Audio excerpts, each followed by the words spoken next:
So ito nga pong si Bagyong Ada, kaninang alas 4 ng umaga. Yung sentro po nito ay huli pong namataan malapit pa rin sa may Catanduanes, 135 kilometers east-northeast ng Vira Catanduanes or 395 kilometers sa silangan naman ng Infanta, Quezon. Sa ngayon nga po ay mas humihina na itong si Bagyong Ada.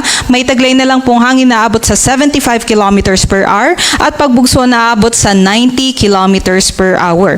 May kabagalan din po ang kanyang pagkilos pa east-northeastward. At sa ngayon nga po, kung mapapansin natin sa ating latest satellite imagery, ay mas numinipis na din po yung mga kaulapan na dulot nitong si Bagyong Ada na nakakaapekto sa may Luzon. Ngunit wag pakampante yung ating mga kababayan dahil malalakas po yung hangin pa rin na dala nitong si Bagyong Ada, especially po dito sa may eastern sections ng Luzon from northern, central, and sa may southern Luzon.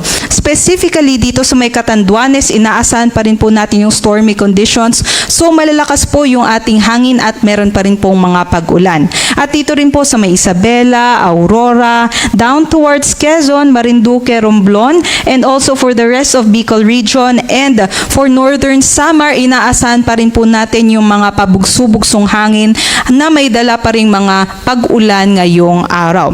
But for Metro Manila and the rest of the country naman po, no, expect naman po natin generally fair weather conditions po tayo, liban na lamang po sa mga afternoon rain showers and thunderstorms. And also, dito naman po sa rest of northern Luzon, sa may Cordilleras and sa nalalabing bahagi ng Cagayan Valley, expect din po natin, meron pa rin po tayong mga pag-ambon and maulap na panahon dahil po sa amihan.